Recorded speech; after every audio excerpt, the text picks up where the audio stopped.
everyone, and welcome to How to College for First Gens, our podcast where we get together over some coffee from our amazing sponsors to have real conversations about what it's like to be a first generation college student before, during, and after college. Our goal here is to democratize knowledge that we've gained along the way, learn a bit more about being first gens, and hopefully help others going through some of the same challenges we've experienced by sharing some lessons learned of other fellow first gens. I am Norma Torres Mendoza, one of the podcast co-hosts, a first-generation college student myself who also experienced the roller coaster of this journey. I am extremely excited about today's episode on beginning organizations and clubs in high school and in college. I especially love this because I myself love to build things and I've started a lot of initiatives, organizations, and clubs in my time. So let's hear what two people have done, one in high school, Michelle, and one in college, Alberto, and how they stepped out of their comfort zones to begin something completely fabulous. Let's get started.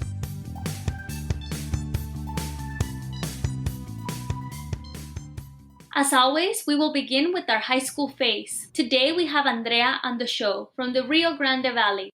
Hi Andrea, welcome to the show. How are you doing today? I'm good, thank you for having me. Our pleasure. Please tell us a little bit about yourself. My name is Andrea Landeros. I grew up in a small colonia called Muñiz here in Edinburgh, Texas, and I am currently a senior at Identities College Prep. So I'm really excited for the application process into college. It must be a big year for you. Tell me, how is it going with COVID? Are you online 100% or are you going to school? At the moment, we're only doing online, but maybe in the future we'll go back with the precautions, of course. Right. So our audience might not know about your school. So can you tell us a little bit about Idea Toros? What is it like going there? Well, one of the reasons I attended Idea Toros was because of the academics, and I also wanted to reconnect with soccer. So Idea Toros mainly focuses in using an online platform where we do self-directed learning. We still have the teachers to help us out when it's needed. However, the purpose of this program is to become more independent so that the transition into college is easier. How did you first learn that you were a first-generation college student? When my parents told me about their school careers and how they didn't have the benefit of going to high school. My dad fortunately did, however, that was the last that he did.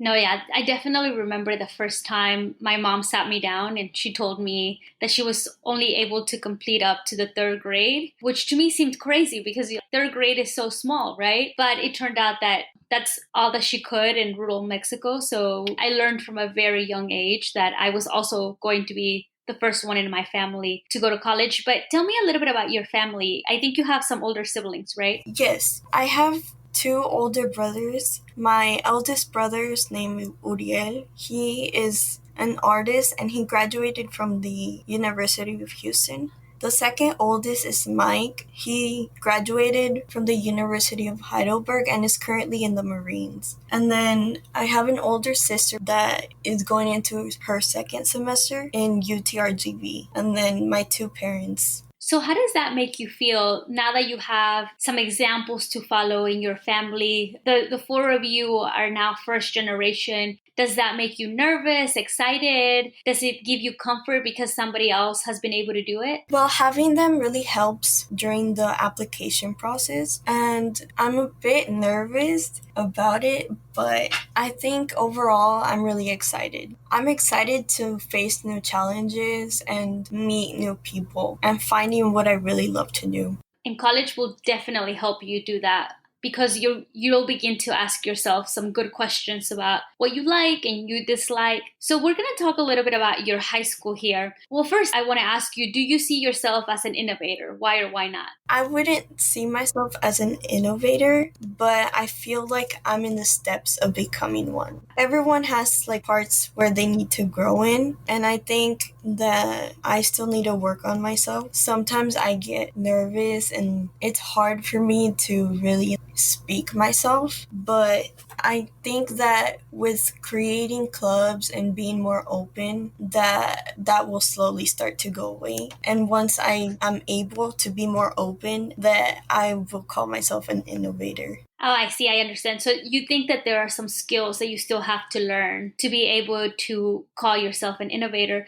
But I would argue that in many ways you already are an innovator because you have started clubs. So tell us a little bit about that. First of all, what clubs did you start? And then what was that process like? In my sophomore year, I was the founding president of our Spanish Honor Society, or in Spanish it would be Sociedad Hispánica Honoraria. And it was quite challenging because I was scared of not being a good leader. However, throughout time, I found comfort in being the president, and I would always try to make people feel welcome and have that sense of team and family with us. Why did you think it's important to have a Hispanic honor society in our campus? Well, one of the main reasons I decided to start this club was because at the time my school did not have many clubs. Our club was one of the first clubs to exist at our school, and my Spanish teacher and I felt that starting this club would bring more culture and pride to our school.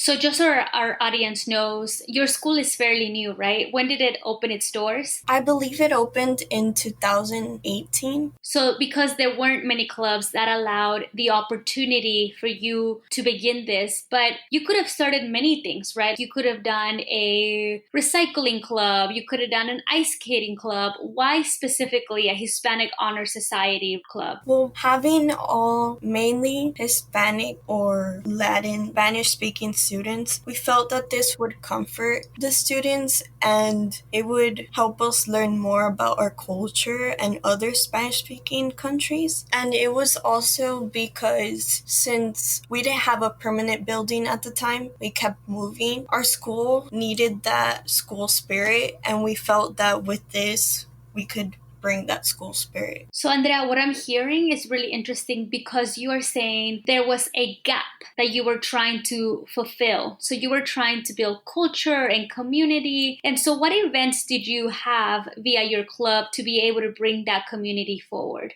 We had weekly meetings where we would talk about how our days were going, our struggles, and then sometimes we would learn about Spanish speaking countries. We would differentiate and compare all the cultures, which was pretty cool, and we got to know more about each other's cultures that way. So, give us an example of a Spanish speaking country that you didn't know much about and that via this club you were able to learn more about. I remember learning about Christmas around the world in Spanish speaking countries, and there was a certain story. It really impacted me. Like, I didn't know how different Christmas was celebrated around the world. So you learned the differences via this club. But I think there are some requirements, right? Could everybody be part of this club, or were there only specific requirements that people had to meet to be part of it? There were some specific requirements. For example, you had to have a certain number of community service hours, and you also had to take an AP course. But since AP classes, like Spanish classes specifically, and some people didn't have the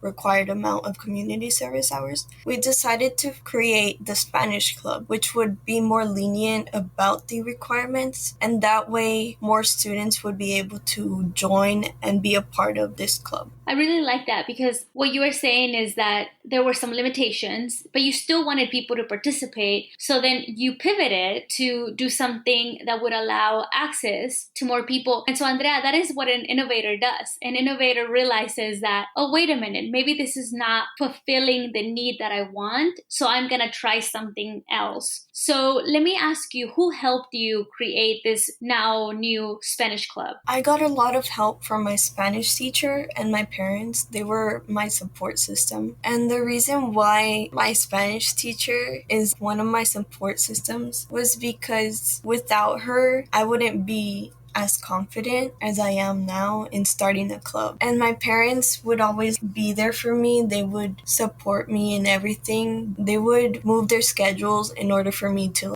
attend every meeting and make sure that I'm okay, that I'm confident in myself in doing the speeches and things like that. So they were really helpful through the process. So let's dig in a little bit deeper to each one of them. So tell me first, let's begin with your Spanish teacher. What is she she do specifically to help you? And what's her name, by the way? My Spanish teacher is Miss Godinez. She helped me create the process of accepting students. With her help, we created some questions, and then with those questions, we would decide who would enter the club or not. And so some of the questions, it would be like, where are you from? Why are you interested in Spanish club or Sociedad Hispánica Honoraria? And then we would also ask what they could contribute to our club or what they thought our club was about. And then based on that, we would give them a score for us to get to know them. And she really helped me through that process because I remember I was really, really nervous about interviewing people. It was my first time. And so she helped me calm my nerves. She gave me a little bag of gummy bears that really helped calm me, and it was really fun. I feel like it would be different if I didn't have her help. So it sounds like she helped you in two fronts. Obviously, the practical is helping you put an application together, but she was also a support system.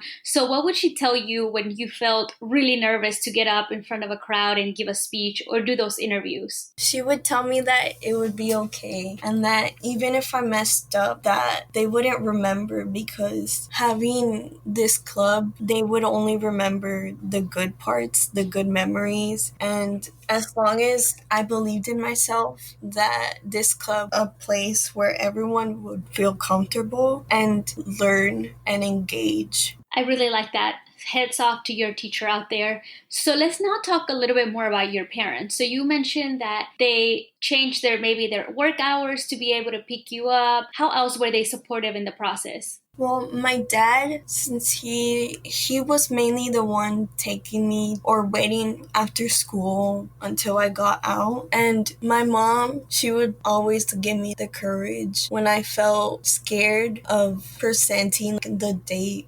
before. She would always cook me my favorite food so that I can gain that courage. And she would tell me to gain strength with this food. So I really appreciated that from them because they helped me in their own little ways. So tell us a little bit about the lessons that you learned from starting this club. For once, it sounds like you were really concerned about being a good leader. How do you think that turned out? A takeaway from creating this club would be that sometimes things don't go as planned, and it's important to keep yourself up even if you don't. For example, when I was nervous and I would struggle with public speaking, sometimes I would mess up, but instead of beating myself up for it, I would try to find new ways of how I can make it better next time. So what tips or advice do you have for some of our high school listeners who aren't the best, if you will, at public speaking? How could they improve? How did you improve? I would start talking more to the club members and get to know them more outside, what they like or what they do outside of school. And I would try to create those friendships first. That way, when you're up there speaking, it would be easier. I really like that. I once read in a book that people will not remember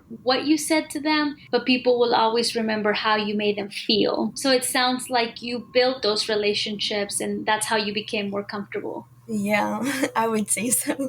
So do you consider your club to be successful? Why or why not? I would consider it successful because at the time we still had a small amount of students. Even now we have about 200 students in our school. And when we first started our club, we had about 20 members, including myself. And with the Spanish club, we got to have more students involved in learning about other countries and creating the school culture that we wanted. Our goal was accomplished. Andrea, I'm still trying to understand a little bit of why do you believe understanding other people's cultures is important? I agree with you 100%, but I'm just wondering if you can expand on why do you think that's important? It's important because we don't want to disrespect someone. We always want to try to be respectful towards others so that we don't break relationships. So, would you do it all over again, knowing how hard it was, knowing that your parents had to change their schedules to drop you off, knowing that your mom had to make some extra caldo de reses for you to give you that energy? Would you do it over again?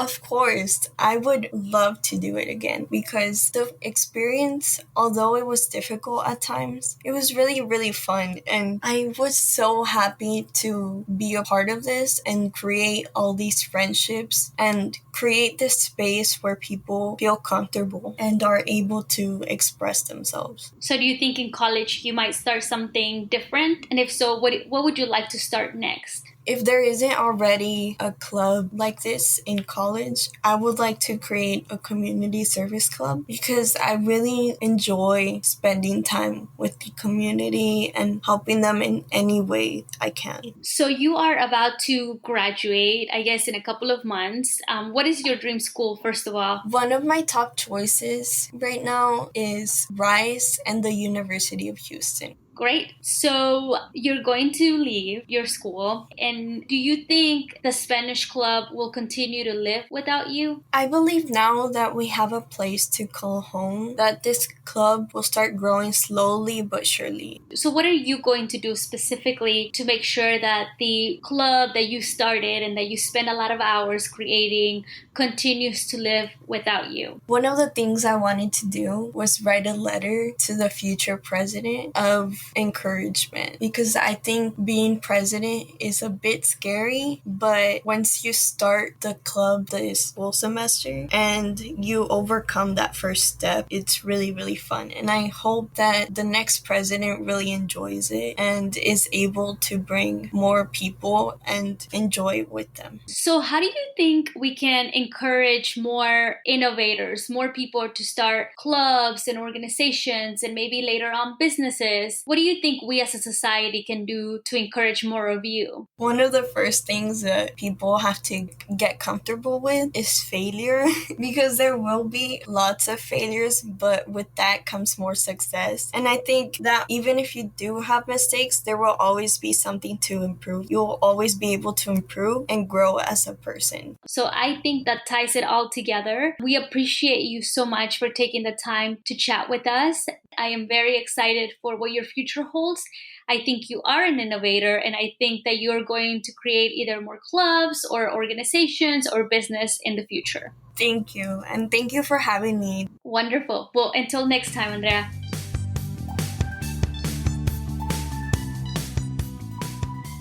Next, we will move on to our college phase with my good friend Alberto Rodriguez, who started Mariachi Luna Llena over at Rice University. Hi, Alberto. Welcome to the show. How are you doing today? Doing well, Norma. Thank you for having me. We're super excited about this episode. So let's begin by you telling our audience a little bit about you. All right, perfect. So, hi, I'm Alberto Rodriguez. I'm actually from Laredo, Texas. I graduated Rice University with a civil engineering degree in 2015, and I am now a principal solution consultant for Genesis. I'm also the proud founder of Rice University Mariachi Luna Llena, and I am a first generation student. And by the way, my favorite tea is peach hot tea. Oh, I like that. Okay. So in another world, theoretically, we would be having this conversation in person. So I love all of that. Let's dig in a little bit deeper. So tell me, how did you first learn you were a first generation college student? I think I learned I was a first generation college student during high school because that's when really the college process starts and when people start figuring out, where people are from and what first generation really means. I had seen my brother and my sister go through it first. So they actually went through college. So even with that, though, I think it still felt extremely hard considering, all the college options. And I had no clue how important it was to go visit schools and check on your applications and all that process. It was extremely hard to go through that process, especially when it also includes financial well-being. I think for Latinos, parents never really touched the topic of finances, and I had to go through that while applying to college and during college. So yeah, and then during Rice, I also kind of felt that. I thought I was prepared for college, but I quickly figured out that I didn't even know how to study. I don't think anyone really told me about that. I think I struggled the most figuring out how to study and get some sort of routine. And it wasn't until I got mentors and friends experiencing the same thing that I learned the routine and study habits that worked for me. So what are some of those study habits that did work for you? Yeah, so I think some of the study habits that I developed was actually simple as it is reading the book, right? Taking notes with by hand. That definitely helped me out. I couldn't. I know some people are very good at writing notes on the computer, but whenever I do that, I completely don't remember them. So I actually developed a habit of writing notes, how to write notes, because it's a whole different topic that we could talk about for an hour.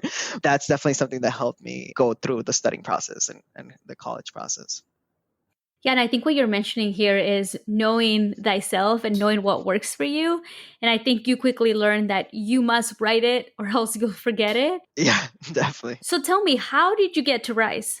I grew up in Monterrey, Mexico, till I was about 8 years old. And then I moved to Laredo, Texas. And I think that's when I decided that I wanted to go to college, right? And one of the programs that I actually was able to get into during my junior year of high school was the MITES program in MIT. So it's Minority Introduction to Engineering and Science. MITES, right? MITES. And that program changed my life. I knew I wanted to do something. I knew I wanted to go to college. Didn't know which one. Before going to MITES, I was probably going to follow my brother's footsteps and go to either Texas A&M or UT. And then after that program, I just completely opened my eyes to everything. There was 70 students, I think around one or two per state. So I really got to see how big the US was and the opportunities that were outside of my town, right, of Laredo. And that's when I just started applying to different colleges, and it just gave me a new vision of what college really was. I am a true believer in what we call the pipeline programs. And the pipeline programs are basically the MITES of the world, the PPIAs of the world, and all of those resources can be found on our website. These programs really open our eyes to what could be out there. And for you, ultimately, it sounds like that's what led you to Rice. So tell me, when you got to Rice, did you feel like you belonged there? Did you feel like, yes, I made the right decision? I was looking and interested now at rankings, right? And one of the rankings was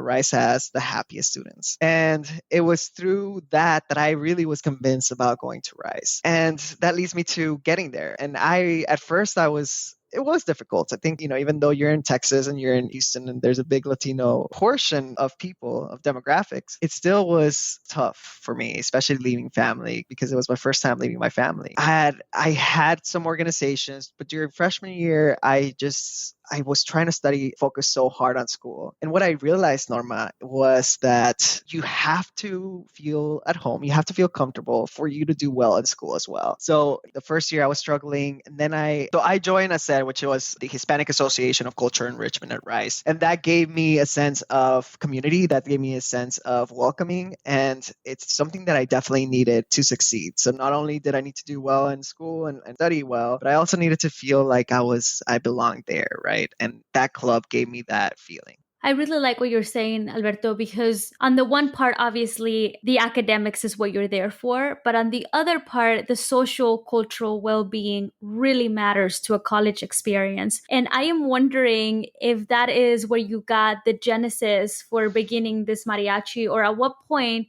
did you realize I can take my singing by myself at this table and make it an actual club?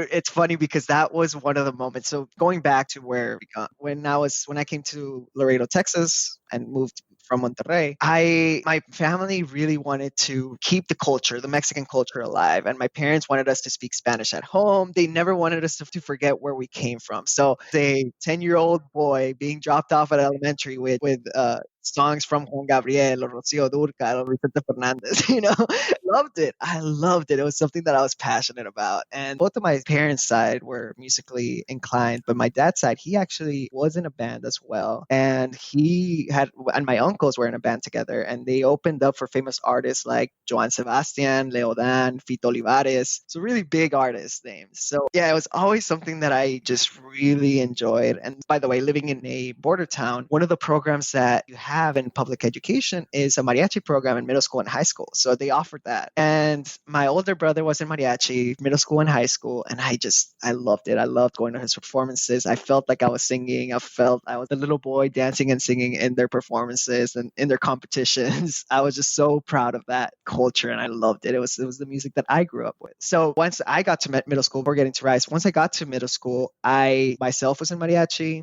Then in high school, I was in 3 different groups. I was in the high school one, I was in a professional one, I was in a church one. And then I went to Rice, and I remember telling my parents, I was like, you know what? I'm not going to do any organizations. I was in so many organizations in high school, but I really, Rice is a hard school. I need to focus on school. And that's when we go back to what I was talking. I quickly realized that first year that I needed to figure out how to study, but also the social side. And when I did that, and I actually sang too in ASER, that same organization hosts a event every year showcasing different talents, singing and dancing and whatnot. I actually sang that same song at the end of that event. And it just reminded me how much I missed that, Norma. It reminded me how much I loved it, passion for it, my roots. It just was a combination of everything where I was like, I can't do college without this. I have to do, for my own well-being, I have to do this. And that's kind of how Mariachi Luna Llena got started at Rice. When I think about you, Alberto, I think that you were born to be on stage. There is something about you that radiates not only the culture piece, but the happiness that you get while you're singing. But you got this idea and you said, okay, I'm going to start this mariachi. Who was the first person you went to make sure that this wasn't just an idea and it became a reality? One of the people that I went to, a mentor that now is also a mentor for the mariachi, is two individuals. One of them is Richard Tapia and David Medina. And in Rice University, in order to start an organization, you need a mentor. And one of the things that I actually go back, and if I look back at when I started this organization, I really think if I would have come in freshman year, not knowing anyone, trying to start an organization, I would have not gone anywhere. But because of these mentors, because I was able to know them through organizations, like I said, I developed a bond with them. And so I was able to start this organization. And it was with them that we went over the business plan. We developed a business plan. We talked about how we can make this into a reality. And it became a reality in 2013. So how did you even know you could get other people to sing with you? I mean, for those people that know, Rice happens to be a very scholarly institution with a lot of engineers and a lot of scientists. How did you know there are going to be enough of us to even start a group? How many people does it even take to start a group? It varies, right? You need at least one per instrument, around, which is 6 people. But everyone likes those big mariachis, right? So my goal was always to be 10 plus groups, especially for performances. If one can't make it, you can have someone as backup. And you are completely right. That was the first issue that I came around with in the beginning. And I said, can I even do this? Can I even find the people? Because it's also very unique talent, right? It's very unique instruments. So it's the pipeline of talent. It has to be very unique. And people that know mariachi and want to be in a mariachi, right? So I started with the Latino organizations. I started going and recruiting people from there, asking people if they played guitar, if they played violin, anything. And then I went a little bit further. That's when I realized that the mission of this group always was to educate people about mariachi and see their performances. So I went a little bit above the Latino community, and that's when I started reaching out to other organizations and other groups. And, we do have a music school, so why not reach out to that? That's when the idea got to me. And so I had some friends that were in the music school, and I started recruiting people that knew how to play the violin. That way I didn't have to teach it because I didn't know how to play the violin. So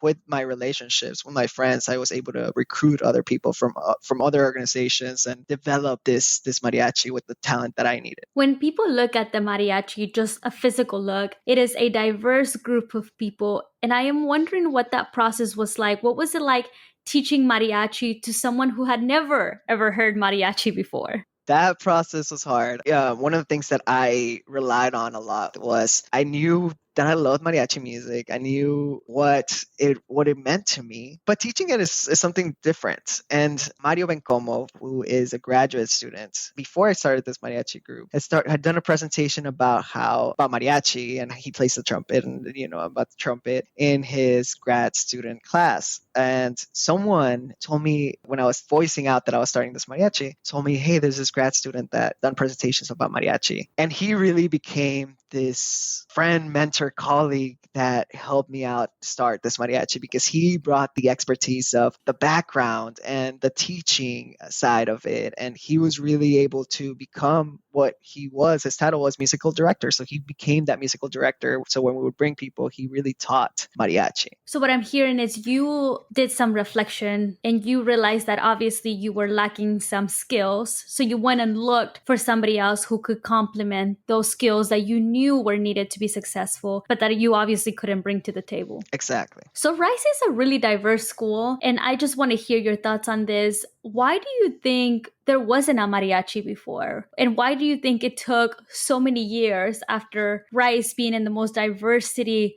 in the United States to have something so culturally important, not just for Rice, but for our city? I really think it's the talent, right? And because it just requires very unique talent. Let's just talk about other universities in the Houston area. University of Houston, they just created their mariachi group recently. So 6 years after our mariachi program at Rice University. So it really is about having the precise talent and then having the ability to not only recruit the talent, but be able to duplicate it once someone leaves, right? So again, creating that pipeline of talent. So let's talk a little bit about that. So you graduated. How did you know that your legacy was going to continue? Because we all know of many programs that revolve around one person, and then once that person leaves, the program kind of dies. So what did you do to make sure that it was sustainable after you? There's three things that I focused on when I started Mariachi Luna Llena. One of them was, you always have to focus on the financials. The marketing was another thing that I focused on, especially, again, for recruiting internally and externally, right? And also to promote our services. And the last thing that I focused on was talent itself, right? The pipeline of talent. So since the beginning, I knew that I wanted this organization to not just be here for 2-3 years while I was in school, but continue on. So to develop that, I created this business plan around that. Two things I focused on for the longevity of it was, again, the marketing and the talent. I started making sure that all our marketing material had a centralized location. Something as simple as that. Nothing tied to my name that could be passed on from one person to another. And the pipeline, the talent. I actually developed a student course at Rice University to be able to generate this talent. So it was an official class at Rice, and that ensured that we have not only consistent marketing messages from years to years, but also a pipeline of talent. It's very important for mariachis because of the unique instruments that are required. So tell us a little bit about this class. Obviously, the mission was to continue the sustainability, but what were you teaching? I developed the framework, and Itzhak Hinojosa was actually the one that taught it after I left Rice University. And the reason was I wanted to make sure, again, to develop that pipeline, but also to educate on what mariachi really was. Like I told you, I never really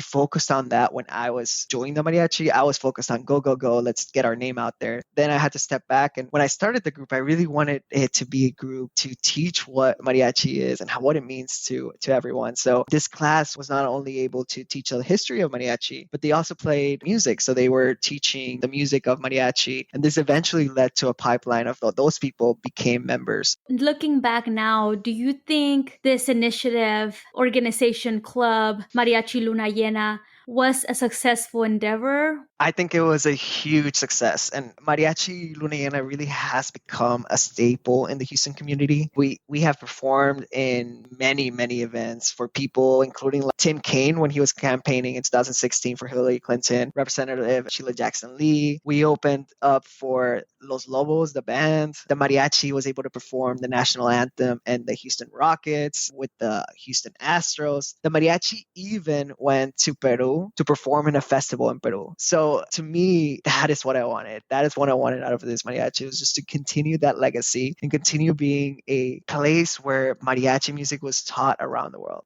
I do want to hone in a little bit on you specifically. What do you think your legacy was at Rice University? My legacy was setting up an avenue for different musicians of all different races. I don't know the demographics of all the mariachi groups, but I really proud myself in saying that Rice University had one of the most diverse mariachi groups. But I think I was able to cultivate this group that became a family, with the end goal being trying to advocate for the Latino community. I really like that. So do you consider yourself to be an innovator? I did develop this amazing organization and had the many struggles of any innovator, but I was doing what I love to do. And to me, I was just trying to create this ambience of great musicians. So I'm sure it's been done before, but it was something new at Rice, and I'm proud of it. I'm proud of doing that. You began your sentence with the passion piece. And oftentimes, I think as innovators and entrepreneurs, we find ourselves really beginning things because we are passionate about about them. Not because we are looking to create a legacy out there, but because there is something that we want and we love. And whether it's access to education, like this podcast, or if it's music, but we begin there. And then from there, that passion springs to really cool organizations and really cool innovations. So I would argue, Alberto, that you are an innovator. So from one innovator to another, I am wondering, what piece of advice do you have for college students out there who are also looking to begin new organizations on their campuses? Follow your passions, surround yourself with mentors, and always voice your dreams, hopes, and desires. Well, with that, we thank you so much, Alberto, for spending some time with us and our audience, and hopefully inspiring the next innovators and entrepreneurs that are coming after us. So thank you. Thank you. No, thank you, Norma.